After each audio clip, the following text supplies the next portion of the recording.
Chapter 1. The killer and I sat together in the back seat of the late-model Range Rover, our shoulders just touching. Wesley Curran, early 20s, in jeans and a faded beer-me sweatshirt, shifted uneasily next to me, rubbing his cuffed hands between his knees. His face, profiled in the half-light glazing the snow-crusted windows, was narrow, acne-pitted. Hard-planed, as though etched with acid.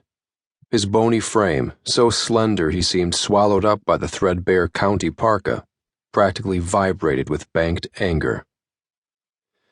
I turned away from him to stare out my own side window, out at the gray blur of blowing snow beating sideways against the car, as though propelled by a rage of its own. Beyond that relentless swirl of dirty white flakes clinging wetly to the window glass, stretched the darkly forested, isolated landscape of rural West Virginia. Far from the interstate and highways, from the lights of the beleaguered small towns and gasping, dying farms. I shivered in my own fleece-lined parka and gloves, my hurried summons down here from Pittsburgh, the desperate phone call from Detective Chief Avery Block, the nerve-twisting drive through a rattling storm to Wheeling PD headquarters, then over just-plowed county roads to the main lockup to meet Wes Curran himself. All this urgent, headlong momentum had left me little time to think about what it was I'd actually agreed to, and why.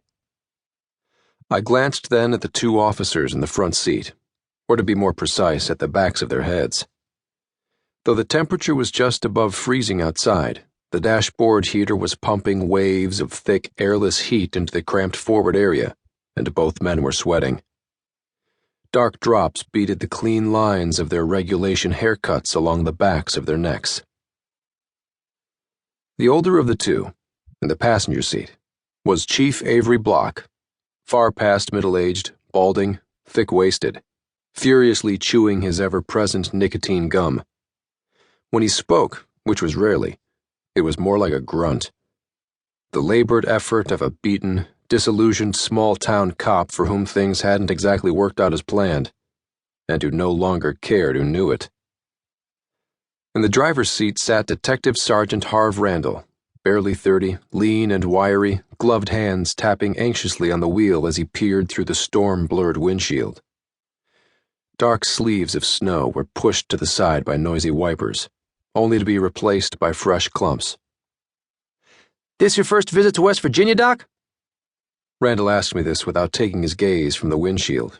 His boss, with an obvious cough, turned to look at him through weary, rheumy eyes, chewing slower now. "Yes, it is, Sergeant."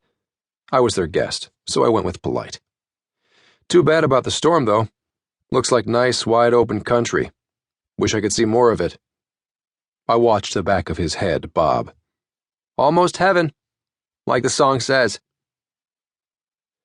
Chief Block pulled the exhausted wad of gum from his teeth, pinched it between gloved fingers, stuck it up on the window visor with its gooey brethren. "You just keep your eyes peeled for that turnoff, Sergeant, okay?" Another head bob. "Yes, sir." It was then that Wes Curran spoke. For the first time since we'd all climbed into the Range Rover back in Wheeling, shoulders hunched against the punishing storm, and then to head south through the backwoods. For the first time in an hour. "Turnoff should be just ahead, up on your right there, Harv."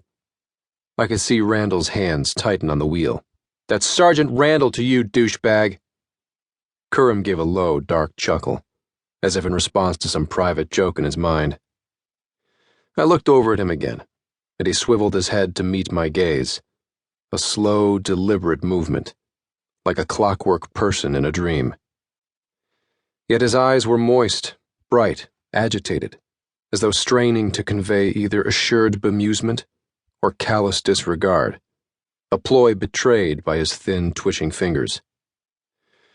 Of course, I knew this could just be my own mind, telling stories, a product of the numbing cold, the snow, the wind-whipped moonscape outside, of the strange, sad journey we were on. I'd no sooner had that thought than